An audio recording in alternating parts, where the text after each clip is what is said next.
Did you know that your existing bed frame and mattress that you already have can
Greetings, Aquaba. Hello. Happy Sunday or whichever day it is in your world as you watch this. Welcome to this week's episode of Our Ancestors' Voices, a weekly program sponsored by the All African People's Revolutionary Party. We are very excited for you to join us for our topic today, which is Pan-Africanism, climate change, and gender, the impacts of global warming and the overall manifestations of the exploitation of the African continent on the climate, on the health of the climate, and how the struggle to achieve Pan-Africanism and the struggle for against global warming is one and the same. So we're glad that you're here to join us. We give honor and thanks to the indigenous people of the Western Hemisphere. We're thankful for them and their struggle for justice. I just this week finished watching this documentary on Hulu about the murder of Anime Picta Akwash, who was, of course, the one of the leaders of the American Indian movement. And the documentary, like most of these, one thing you have to understand is that if it's on Hulu, then that should be your clue right there. If it's on Netflix or Hulu, you're not going to get the full truth. You're not going to get justice from multinational corporations, and that's what Hulu and Netflix are, and HBO and all of these platforms. So, it started off well in terms of the history, but then the conclusion in the documentary is that individual members of the American Indian movement were solely responsible for the murder of Anime Akwash. Just like the 2021 documentary on Netflix, Who Killed Malcolm X, concluded that individual members of the Nation of Islam were responsible for the murder of Malcolm X. And in both documentaries, the efforts of the Federal Bureau of Investigation to sabotage the movement were mentioned, but nothing specific was talked about in terms of the things that they did. Because if you're saying that in the case of Anna Mae that she was killed because people thought she was a snitch, then the question you have to ask is, why did they think that? Where was that coming from? And what was the purpose of that narrative being produced about someone who was clearly a genuine and hardworking militant for the American Indian movement? Where did that analysis about her being a snitch come from? And why was that work done? And so if you start to ask those questions as we have, then we know that these organizations, the entire basis and culture within them was thoroughly infiltrated with the purpose of destabilizing the organization. And the best way to do that is to get people to mistrust the people who are doing the most effective work. So it's not accurate to say that individual members of the American Indian movement were responsible for Anna Mae's murder. It's not accurate to say that individual members of the Nation of Islam are responsible for the murder of Malcolm X. It is accurate in those and every other instance to say that the United States government engaged in ongoing and sophisticated and illegal sabotage against organizations that were fighting for justice. And as we always say, the individuals going off path, well, that's what happens when you don't have a committed political education process in place. And the American Indian movement didn't have that, and the Nation of Islam didn't have that. That's just a fact. So we address that all the time. So it shouldn't be, if anybody's listening, and I don't know how many people are listening because that's a problem in this world today, but if you are, and you should be, unless you have a better answer, and if you don't, then, if I don't know something, I listen to try to find the answer. So you should listen, but we're in honor of the work that the American Indian movement did. We're in honor of the work of our African ancestors in organizations like the Nation of Islam and many others.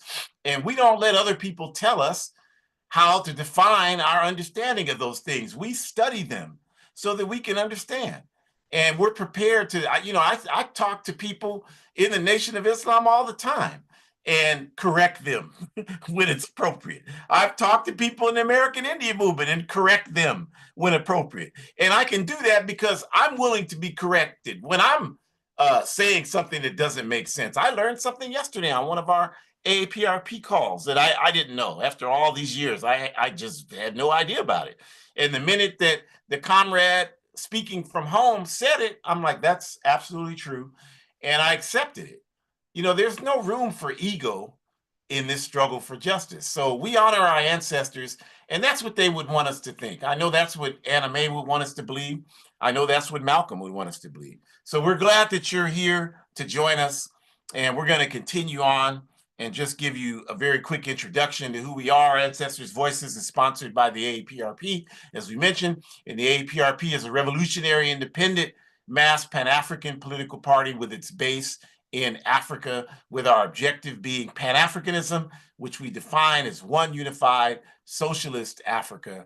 That's what that is. That's what we want. That's what we're fighting to achieve. And then also, we want you to know that our work to Pan-Africanism is outlined in Kwame Nkrumah's Handbook of Revolutionary Warfare, which is displayed on this page. And our Ancestors Voices is hosted each week by me, Ajamu Umi, and Shakura Umi, my biological, ideological daughter. And it goes without saying, both of us are active organizers within the All African People's Revolutionary Party. So to get us starting on our topic for this week, Pan-Africanism, climate change, and gender, I turn it over to Shakura. Thank you. I appreciate you, sir. Greetings, everyone. So, we are so proud to continue to have this conversation. If you were able to join us earlier this year for the Pan-African Women's Day institution holiday that we celebrate as an organization, then you were present for the same topic to be discussed. And we wanted to continue the conversation because we don't think that, just having this conversation once is enough. And we also understand that just like propaganda, we have a responsibility to reinforce information, just like you are being reinforced when you hear the same commercial for McDonald's or you see the same commercial for Target, right? Like propaganda is doing a great job. Imperialism is doing a great job. Capitalism is doing a great job reinforcing all that toxic information that they're trying to shove down your throats so that you'll spend money, and hopefully your money will end up going towards them being able to profit off of it or build interest or whatever, so that they can continue to build weapons, continue to bully other powers that are not as magnificent enough to fight back, and so on and so forth, right? So we understand that, like our enemies, we too need to continue to reinforce these topics. And we do want to start, by talking about how there is very much a connection between climate change and gender.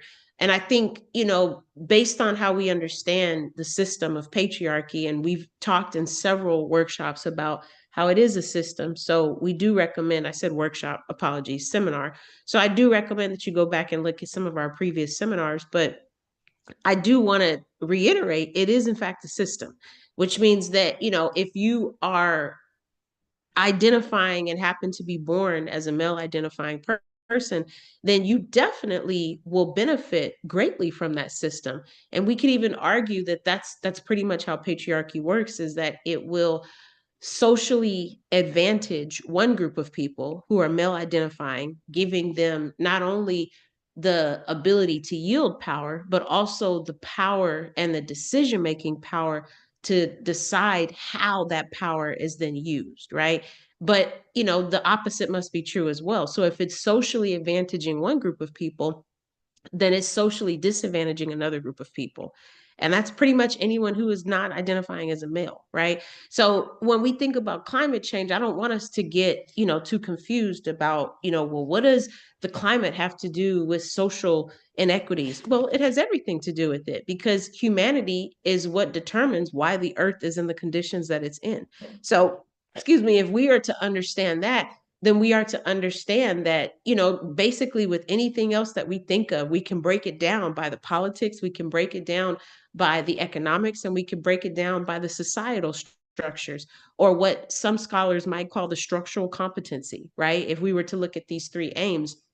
And so if we continue to break that down, then we understand that, how we socially perceive people to be deemed as powerful. What is it that makes people powerful? What is it that makes us want to respect them, that makes us want to listen to what they have to say? Why do we assume that when we meet environmental engineers and when we meet people who are doing I am drawing a blank right now on the term, city planners, people like that, why do we assume that their gender is automatically going to be male identifying, right? That's because the propaganda has kind of communicated to us that when we think about people who are in position making roles, they happen to identify as male identifying folks. And so being able to understand, how that power is distributed, being able to understand what some of the greatest scientists have been able to discover, we're still associating this gender connected with it. That means we also need to understand that even how we choose to react to climate change, how we choose to fight, how we choose to resist climate change is still very much driven based off of how power is distributed. And so being able to understand that, it could be examples that our comrades mentioned yesterday. I too was on those same webinars that Comrade Ajamu spoke to.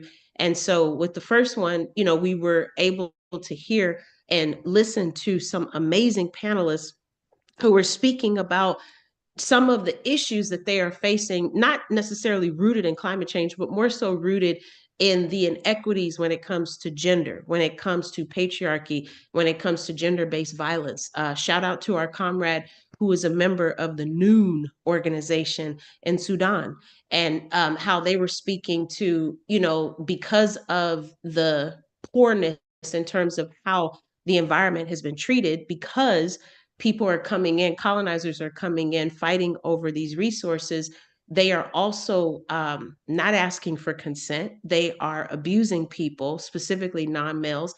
The number of abuse has gone up, and the comrade mentioned that they couldn't even give an accurate description of the data because the numbers are inflating every every single hour of every single day. So they did the best they could to cite what data they had recently been given access to, but even that number was inflating. And they talked about how, there's been a higher number of sexual assaults. They talked about how there are so many situations where people are starving and dying of starvation, dying of starvation.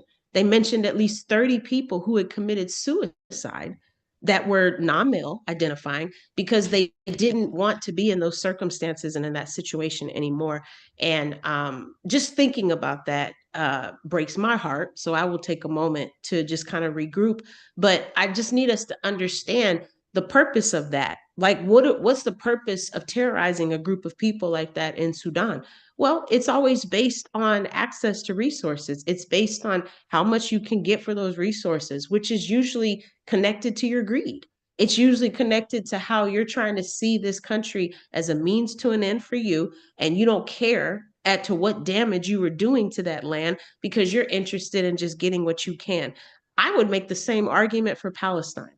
People are so busy worrying about how Israel needs to, understand that, I'm sorry, how Palestinians need to understand that people in Israel, they'll have nowhere to go. And, some people would even make the argument, it's always been about land. The fight has always been about land. And I would argue that is what the root of the issue is. But I think even beyond that, so the same land that you invaded on and told Palestinian people to exit and to leave, you are now bombing the hell out of that land. You are destroying that land.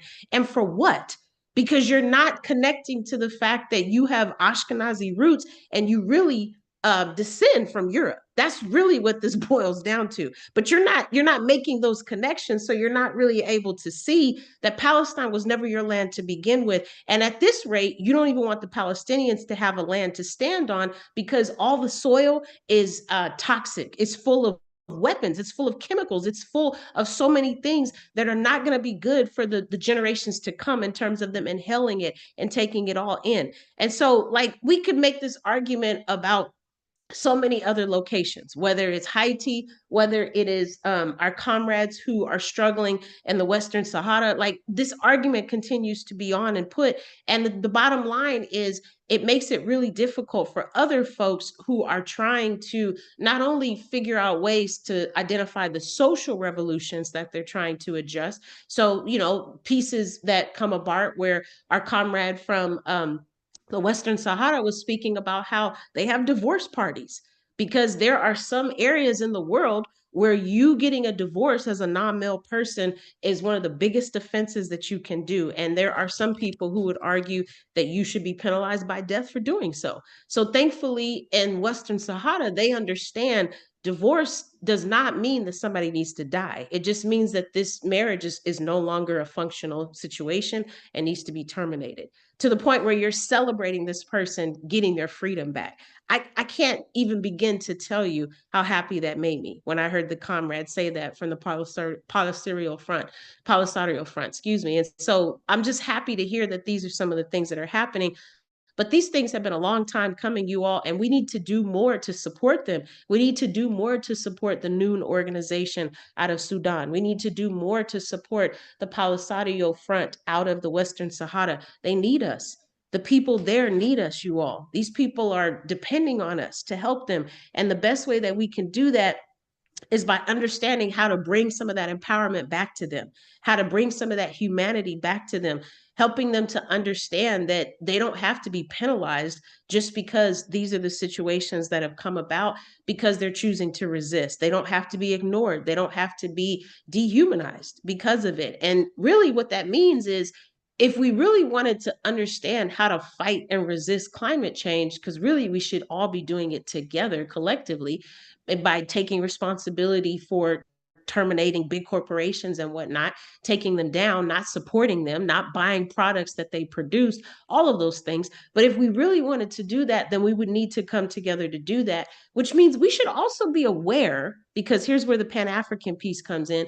We should also be aware that that means that we can't really bring in any system of oppression that is still going to oppress a group of people as we choose to fight to save the planet. That's really what it boils down to, which means we need to kind of make sense and understand how patriarchy really looks like, what it looks like, and how it works.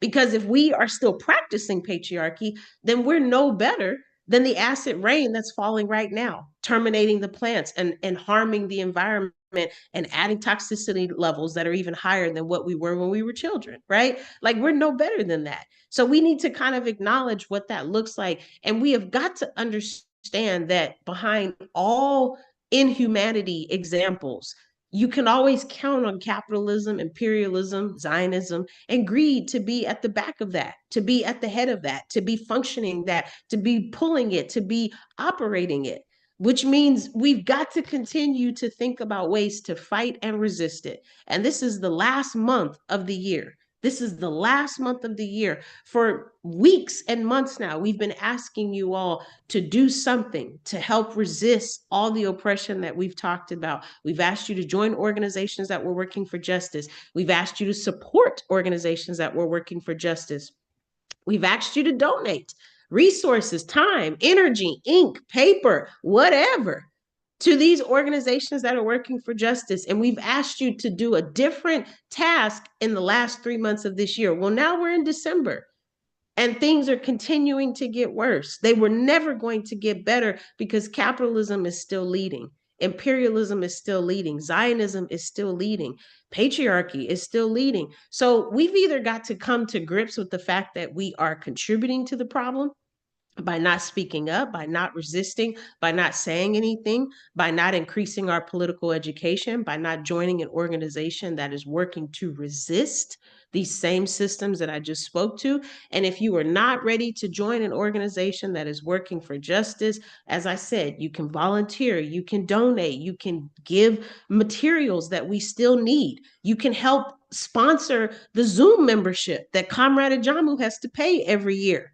You can do something, you all, because we need all the help that we can get. And the fact that you are still tuning in to listen means that your humanity is still clicked in and locked in, which means you know that there's things that you could be doing. So we are asking you, African people are depending on you, and the fate of the world, literally, the climate is depending on you to be able to help us make the change that we need to make. It doesn't matter that you've never been to Africa. It doesn't matter that you don't know the people who are impacted by this climate change trauma that we all have experienced. None of that matters. What matters is that you are a colonized person, you are a queer person, you are a person of color, you are a non-male person, you are a differently abled person, so you have some understanding of what oppression feels like. If you are wise enough to admit that you understand what that feels like, then you understand that it's not a good feeling. And you understand, more importantly, that you have every responsibility to resist it and to fight back against it. You might not be in Haiti right now, but that doesn't mean you're not standing with the Haitian people. You may not be in Palestine right now, but that does not mean you're not standing with the Palestinian people. Every chance you get, you should be speaking out against that. We had a situation yesterday, next slide, please, where as I was wrapping up one of the seminars that we joined, because the other one was us being able to learn about the background and the makeup of the All African People's Revolutionary Party. And I'll tell you, it was so humbling because I was able to hear from so many comrades who have been in the party since before I was born, and their perspectives, their stories, being able to hear how they decided to join work study, being able to hear how work study functioned back in the day before we had the internet or PDFs, and being able to scan copies. It's been so humbling to hear of these different parts that have made up this organization that I can now humbly say that I'm trying my best to advance in, and I am organizing with as we speak. But being able to be in both of those spaces, being able to learn the history of both, or the herstory or the theirstory, has been so enlightening. And so after the ceremony, after the seminars were over, I was scrolling through social media, as I do, getting ready for tonight's seminar yesterday. And I found that there was a group that had basically interrupted this very colonial meeting. You all have probably seen the clip. I believe they are the Maori people, and it probably took place like somewhere in the Pacific Islands or maybe even Hawaii somewhere. And so they basically interrupted the meeting and started, using their chant to decolonize and decenter that meeting. And there were more people in the meeting who identified with the Asian, with the indigenous culture, and they joined in with the chant. And so, of course, I was entertained because I like looking at the Europeans to see how they'll respond when things like that take place. And then I always like to go to the comments because I'm curious to see how people will interact and engage with that, right? And, to my surprise, a lot of people were like, yes, this is beautiful, deconstruct, decolonize, all these things. And I'm like, okay, people are talking about colonization. That's good. And then I continued to scroll down and you see, as a Black woman, this really makes me happy to see. I just wish my people were this organized. And it had like 4.7 thousand likes. And I was like, you're not in an organization that's working for justice. If you were, you wouldn't have said anything like that because clearly the name Unify is in the All African People's Revolutionary Party. We wouldn't say all African if we did not mean to unify every single gosh darn one of us. Clearly, this is why we don't care if you identify as queer. We don't care if you identify as non-male. We don't care if you're left-handed. We don't care if you're right-handed. We don't care if you're differently abled. We don't care if you live on the continent. We don't care if you live in the diaspora. We don't care. We need every single African who wants to live in a better world because they understand they have a responsibility to do so. The reason the organization name is the All African People's Revolutionary Party is because we need every single person who is willing and able to fight for Mother Africa. And I think if that's not a good example of unity, I don't know which one is. So now I'm trying to figure out how to respond to this person because there's 3 other people who have said, I agree. And I'm thinking to myself, how dangerous is it for you to just sit back and make accusations that have no truth and no facts whatsoever? So I added the party's website link and I said, at so-and-so, trust me, we are unifying. You should check out our website and join us, join this work. And then I said something to the similar effect to the other 2 people, but I was just thinking to myself, that's probably more dangerous than a white supremacist who has nothing to live for and just wants to shoot up as many colonized people as they see. How dare you say something like that when you don't even understand half the work that's being done? If you did, you would not have made that absent-minded comment like you did. So easily, might I add. How nice must it be for you to just spew out rhetorical bullshit that's not even based on reality or truth? That is ridiculous to me. So we need to call that out, you all. We need to call that out. We need to respond to it. We need to hold people accountable and let them know. It's possible that these folks didn't know of the All African People's Revolutionary Party. Okay, this is why I provided the websites. But sometimes it's not on social media. Sometimes it's while you're in line at Target, checkout. Sometimes it's while you're driving at the stoplight and you might see someone who says something. We have got to continue to speak out, which means we can't, try to be comfortable all the time. That's not going to work. We need to figure out some different ways to push back against that. That's pretty much what this slide is arguing for, is the kind of agency that we're looking for. It's not giving all people the resources and the access that they need because their agency is not being valued. Their autonomy is not being valued. This is the problem because they don't hold positions in power. They're not seen as worthy. They're not seen as valuable. They're not seen as important. They're not seen as deserving of respect. That's the bottom line. So we need to figure out a way to change that. And it starts with us kind of addressing any skeletons that we have in our own closet, but even holding other people accountable when we see them displaying disrespectful ways towards marginalized groups. It starts with all of that. I have a committee member who doesn't understand why I'm using non-binary in my dissertation. And I already explained in my introduction, I'm using women, I'm using African descent, all these things. And the person is like, you only have women in your sample size. You don't have non-binary people. So why are you saying non-binary? I'm saying non-binary person because non-binary people are impacted by maternal mortality as well. This is me, you all, resisting. That's what that looks like. This person wants me to take it out of my dissertation. I said, I have all women in my sample size, yes, but clearly maternal mortality doesn't just impact people in my sample, it impacts people everywhere. So I'm still speaking about ways to address the inequities that all people experience when they want to have a baby, and not all of them identify as women. That's what that looks like, you all. We have got to call this shit out, you all. We've got to. If you're not going to be in an organization that's working for justice, the very next thing you can do is call it out. Call it out, call it out, call it out, call it out. And stand firmly when you call it out. Stand true, be courageous, be bold when you call it out. Yes, it's going to be risky the first couple of times, but after a while, people are going to respect you. And you know what they're going to start doing? They're going to start saying African or African descent when they speak to you. They're going to start incorporating it into their culture because you're going to rub off on them, you all, which means you're going to be able to make a change. So this is what that looks like. Socialism means that we're going to have to pull from this Pan-African perspective where we understand what all of this means. Basically, that we all have a responsibility to play. We can't just expect the system to give us things if we're not willing to give back to the people.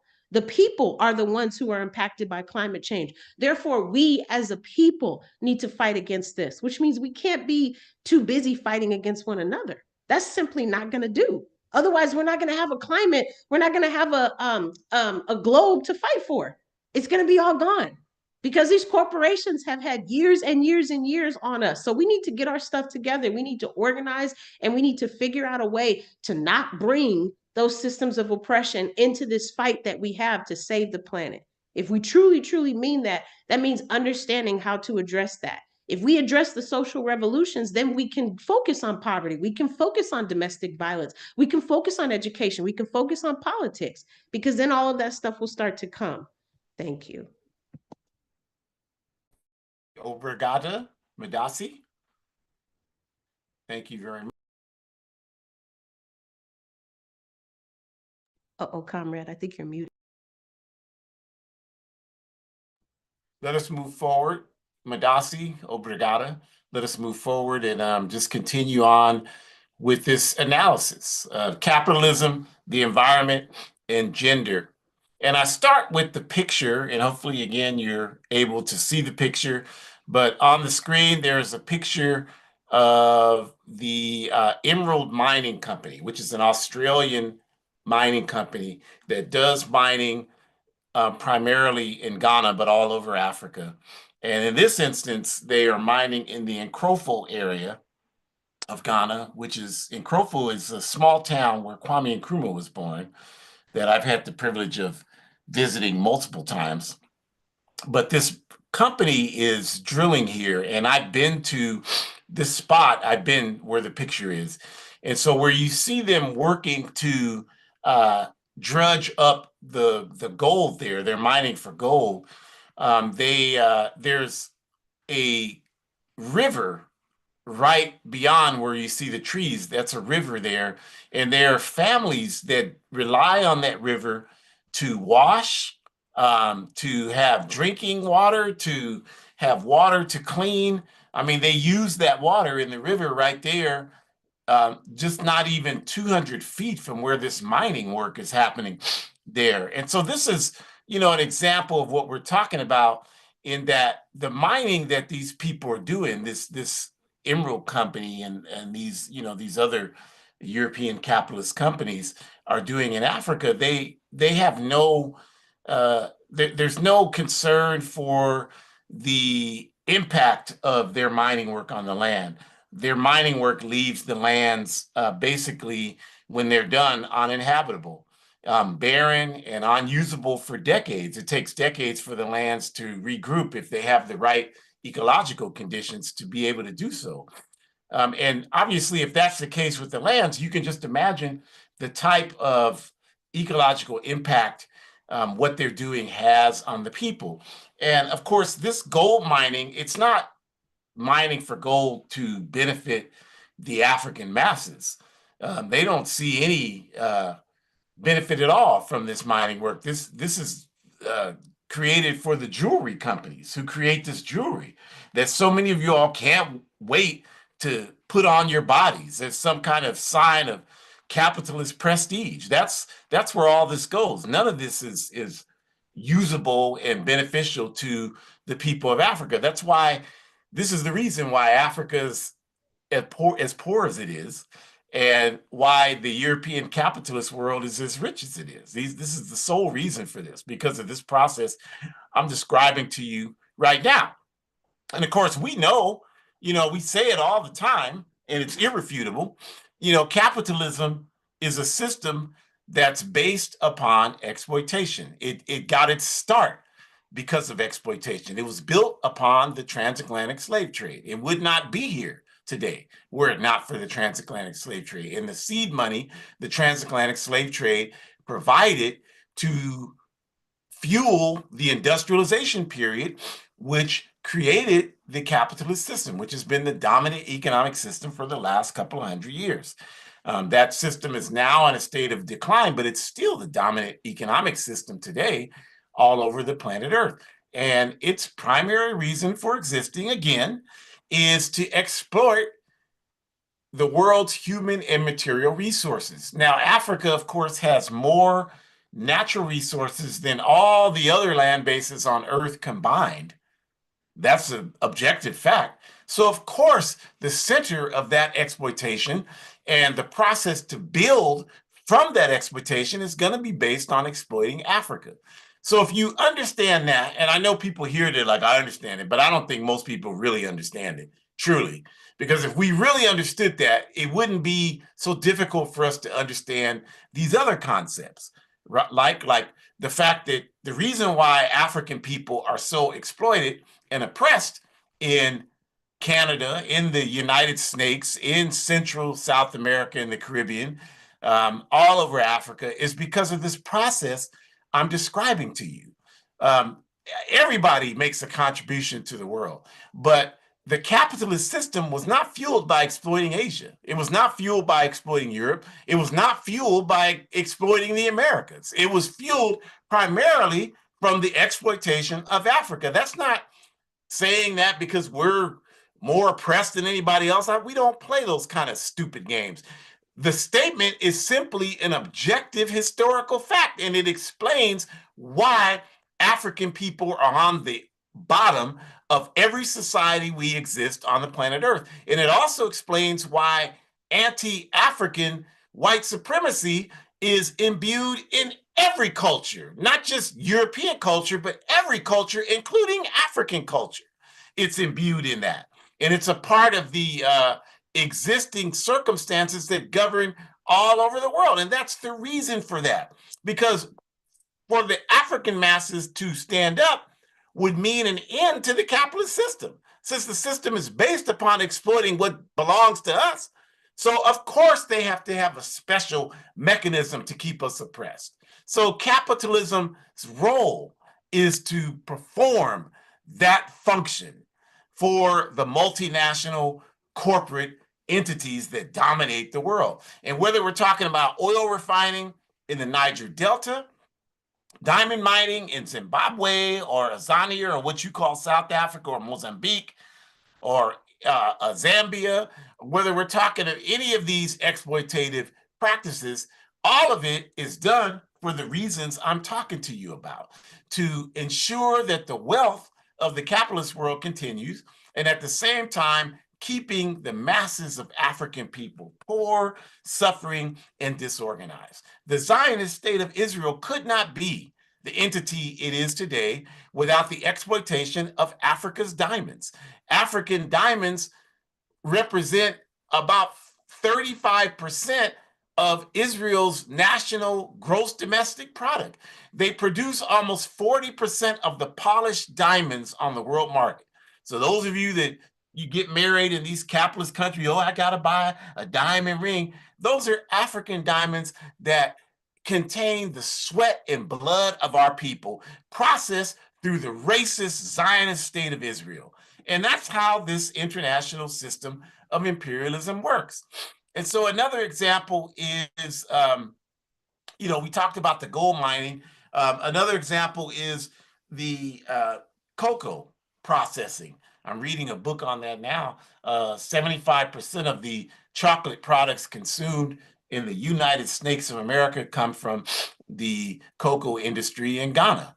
the production of cocoa in Ghana. And this is an extremely exploitative industry.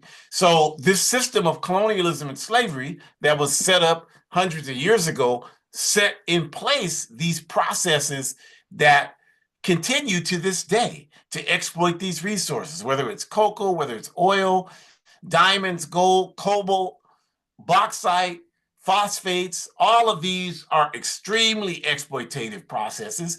And the relationship to the topic for today is that the multinationals who are mining those resources are not doing it in a way that's respectful towards the continued health and prosperity of the African continent. They're getting whatever they can for as cheap as they can, as quick as they can, and without a single concern for the environment and the impact of what they're doing on the people who live in Africa. And they have the financial resources to ensure that there's no legislative oversight to prevent them from being able to continue to engage in their exploitative processes. And we can show you how that's the reality in all of those industries that we just got through talking about. So this is the reason why these health disparities exist on the African continent. This is the reason for this. And this is the reason why it prohibits us from being able to move forward. And this is, why we struggle to achieve what we're struggling to achieve. So, for example, data on climate change in women or global warming, right? Women and families in Africa have been impacted by waste, by war efforts, right? As example, which have adversely impacted the environment, right? There are credible and reliable reports through, even organizations like the United Nations and the African Union. They have this information. We've looked at it. You can look at it too, where women, for example, in the Congo or in Libya or in many other places, Liberia, where there have been long and sustained wars, in Eritrea, Ethiopia, long sustained wars. Like the war between Ethiopia and Eritrea was 30 years, and then it stopped, and then there have been skirmishes after that fact. So that's a long time. And the war to devastate the Libyan Jamahiriya produced massive armaments there in 2011 under Barack Obama's regime to do that. Massive armaments were released there. And the Congo has been basically a territory where war has happened for the last 70 years, nonstop. And so what we're finding in this research and report is that women in those areas who are pregnant, they're finding rocket fuel in their breast milk. And this is the same in places like Afghanistan and Iraq. Anytime there's this type of massive armaments that are being displayed, this has been a consistent find from the scientific community.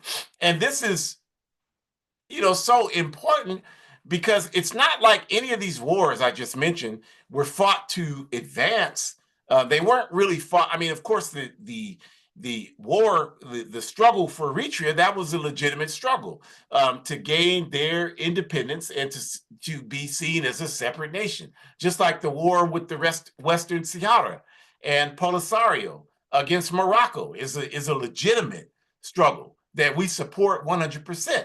But most of these instances, certainly the destruction of the Libyan Jamahiriya and neo-colonialism and imperialism in the Congo and Liberia and Sierra Leone and all these places, all of these things served no purpose to advance the African masses, but they did serve to advance the gold and diamond industries, to advance the cobalt, Apple and Samsung and all of these crooks and goddamn criminals in the Congo, certainly Chevron oil in Libya, all of these military terrorism against the African masses certainly benefited those crooks and terrorists, but did nothing to advance the people in Africa and left waste that is poisoning our people, poisoning the earth and our people in Africa. And imperialism's destruction of the great man-made lake that the Libyan Jamahiriya created. It was destroyed by North Atlantic Treaty Organization, NATO bombing the hell out of that region in 2011 to undermine and destroy the Libyan Jamahiriya. And here you had that bastard Barack Obama today. I'm sorry, I should, to hell with you. I hope you drop dead from a heart attack. You killed millions of people for no reason whatsoever. And we're supposed to listen to we don't give a damn about your apology. You're nothing but a poot butt for international imperialism. I don't give a damn what you look like. I'm not that shallow like so many of our people. I'm not so shallow like that. It's about what kind of contribution are you making towards the advancement of the planet or against the interests of the masses of the people of the planet. And that NATO bombing throughout 2011 created nothing but absolute ecological terrorism throughout that entire Sahara Desert region where the great man-made lakes existed in Libya and the surrounding territories. And the results of disease that will come as a result of that, we won't even know the impact of that for years to come. But we already know that certainly the potable water has been completely wiped out. That was created by this project by Libya. And that, when you don't have potable water, that's an instant invitation to all sorts of diseases. And this is a climatic problem for the people in Central and North Africa. So these are the types of things that we're talking about when we talk about the climate and preserving the continent of Africa and all the lands across the earth, and how these multinational capitalist corporations have no concern about that. You know, even if you talk about like the protests at Standing Rock a few years ago in North Dakota, the efforts to stop the oil pipeline by the indigenous people of the Western Hemisphere coming together to do that. And reading up on that, you know, we read up a great deal on that in our cadre circle in the APRP during that time. And we had people who went to Standing Rock in solidarity with the indigenous struggle. And I know from our studies during that time that these oil pipelines were built hundreds of feet under the water.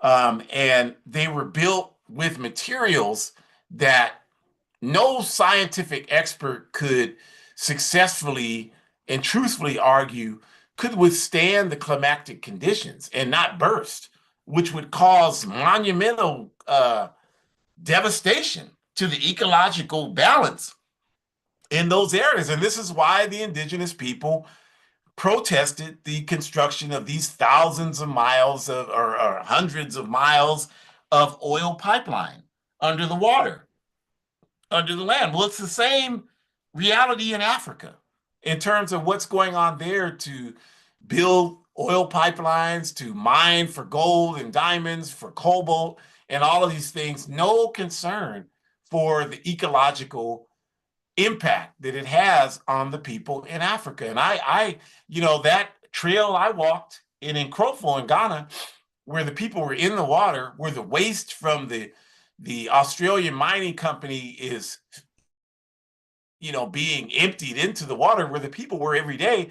I mean, at some point, 10 years from now, there'll be a study there and it'll show all of the death and destruction that results from that. And so this is why we are the way we are, and why we want to run these people the hell out of Africa, because this is the main mechanisms that are preventing us from solving the problems that our people face. And here today, these people want to say that the reason why we're the poorest is because we're lazy. And I mean, I know a lot of us are scared. We walk through the world scared, and we feel like we can't really question anything. I mean, go to hell with that. If somebody talks like that in front of me, I'm gonna do my best to slap the what out of them, talking about we're lazy. And I know that these conditions exist that are impacting. And of course, as always with everything, the overwhelmingly negative impact of all of this is always impacting African women and marginalized gender people. Always are the most adversely impacted by all of these manifestations, right?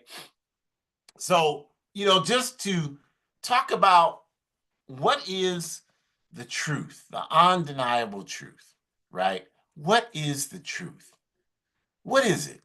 And so, I think I refer back to the program we had last weekend. We had a program on neo-colonialism in Africa, and we had participants from liberation movements all over Africa.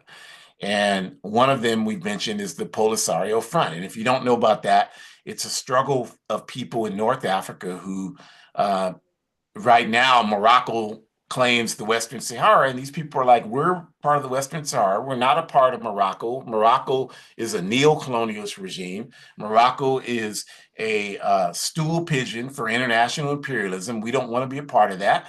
And this is the position of the Polisario Front, that we want socialism. We see socialism. We see the unification of Africa as critical to our ability to function with peace and justice there in the Western Sahara. So they are, of course, a group that we are working actively to form that level of unity with. And so they participated in a program we had a week ago, as well as one we had yesterday, and many others to come. And the comrade sister from the Western Sahara, she told us she apologized for her English. And we told her, you have no, we had dozens of people on the call, but we told her you have nothing to apologize to us for whatsoever. Your English is perfect. With several questions were asked of her, and she had, if the questions were asked of many of you, you would have slipped and slid and fumbled over your words and farted and had, done everything you could to avoid having to answer in any way where there could even potentially be some consequences for you because you're so full of shit. Whereas this comrade sister, she, despite whatever challenges she sees herself having with English, she answered those questions as quickly, concisely, and correctly as they could possibly be answered. And someone asked her, like, for example, a couple of questions I remember. She was asked, what do the surrounding Muslim countries, what are they doing for the Western Sahara? She said nothing. That was it. And that's clear, right to the point. Nothing, not a damn thing. They're not doing anything for us. And then the other question came up, like, what kind of help can we expect as African people to liberate Africa? And she said, nowhere. No one's going to do that except ourselves. There was nothing wrong with her English. It was perfectly clear. Most of you couldn't answer that clearly because you'd be like, well, we could go, we could pray over it, we could do all this nonsense where the communication gets completely lost. So that's why it's never about how well, quote unquote, you can speak a language. There really is no such thing as that. The purpose of communication is when you articulate something, do the people that you're talking to understand what you're telling them, period. If they do, it's effective communication. If they don't, it's not. I don't care if you're trained in the best schools of English in Britain. If I don't understand what the hell you're saying, you're not an effective communicator in English. So this is something that, there's a class analysis to it. And because African people are disrespected, for example, because indigenous people are disrespected, for example, when people speak Spanish, it's considered inferior. When people speak what's called Ebonics or Africanized English, it's considered inferior. But the reality, the truth is if I say I'm going to the store, or I say I'm finna go to the store, if you understand that I'm going to the store, what the hell difference does it make? Now, I understand, like, to get a slave here and do this slavery thing in this backward-ass country, you got to play these certain games, but don't confuse that with truth and justice. I did not raise my daughter. I made every effort to make sure she was clear about that. Look, this is our culture. This is who we are. Be proud of your culture. But when you're dealing with these Neanderthal people in this society, you have to be able to speak this way because this is a backward ass system that's built on our backs. It's really just that simple. So the reason why that's important is because we have to understand communication and stop giving in to this backward class analysis that is designed to perpetuate this white supremacist perspective of who we are as a people. So all of this is true, as it relates to 1 billion African women in the world and marginalized gender folks. This is true that capitalism sees all of them simply as being in the way of capitalism pursuing its never-ending quest for profits and world domination. And because of that, this is the reason why African women are always on the front lines. And we had a program where we talked about this. Shakur talked about, we had a meeting yesterday where we gave those of us who are senior cadre in the All African People's Revolutionary Party the space to talk about the history of the party for newer people like Shakur and Newer. And we had breakout sessions, and one of them was to talk about the history of the All African Women's Revolutionary Union. And I chose to go to that one because, one, I knew most people were not going to choose to do that, especially most men were not going to choose to do that, which is a struggle that we have to continue to wage. We're certainly going to wage it, but also because, as I said in the breakout session, and as we articulated in the main section when we came back, I feel like the All African Women Revolutionary Women's Union has been the foremost entity that has brought humanity to the party in our work, that has really translated the principles of the party into practical activity. And I see that as having had a major impact on my life in terms of how I try to walk through this world every day, largely because of the AWRU.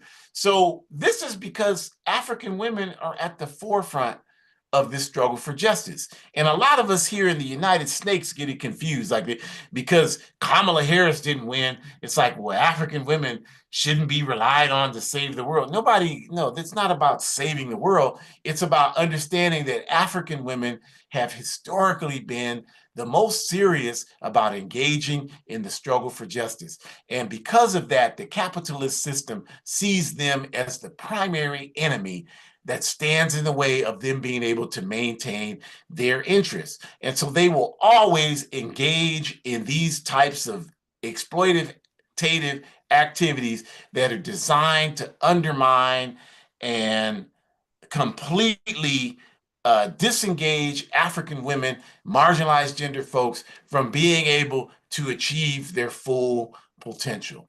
And as men, and all peace and justice loving people that aren't African, all of us have a responsibility to recognize this and to get your ass out of the way of African women and to get it in the way of helping build up revolutionary African women capacity. And if you're not doing that, all you're doing is wasting time.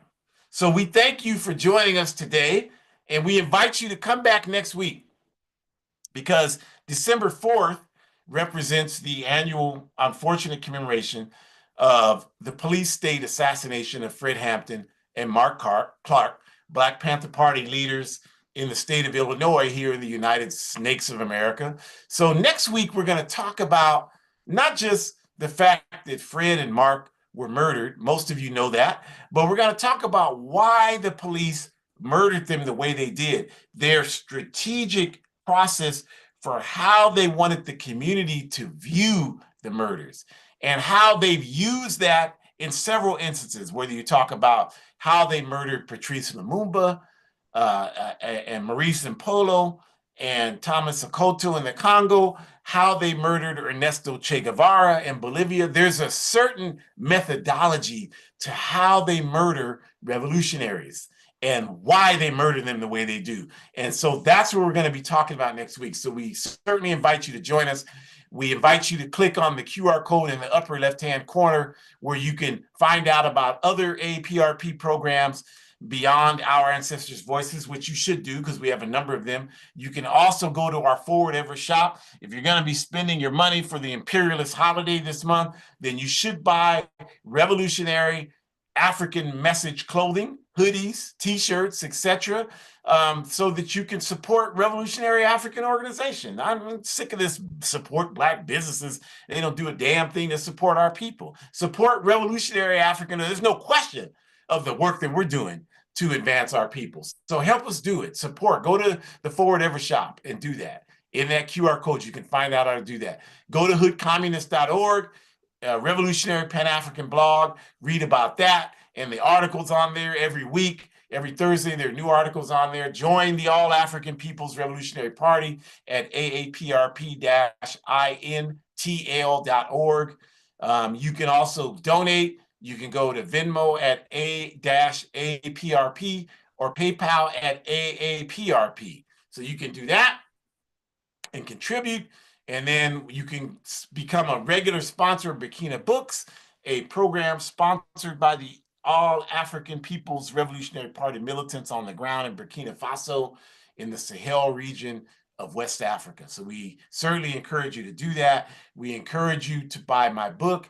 It's been selling copies through the month of November. I hope that continues. We have a lot of anti-fascist work that we're coming up on, and I use the money from that to pay for travel, to pay for materials, all of that in that anti-fascist work. So my book is a guide. I know some of you don't have screens, but my book is a guide for organizing defense against white supremacist, patriarchal, and fascist violence, a guide for organizing defense against white supremacist, patriarchal, and fascist violence.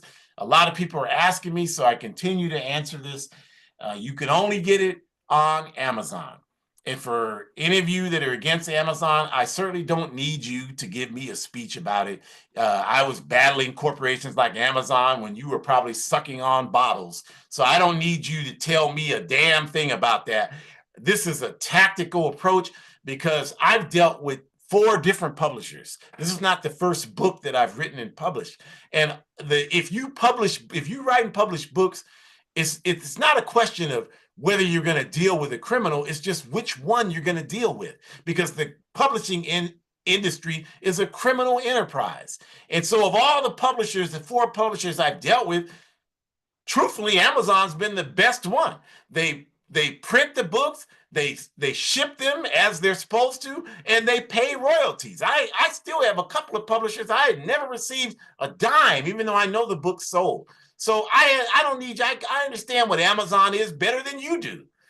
But we are trying to get the word in people's minds. And if you don't have a better way for us to do that, then shut the hell up, buy the goddamn book, and organize for justice and liberation. Thank you for joining us today. Forward ever, backwards never. Enjoy the rest of your evening.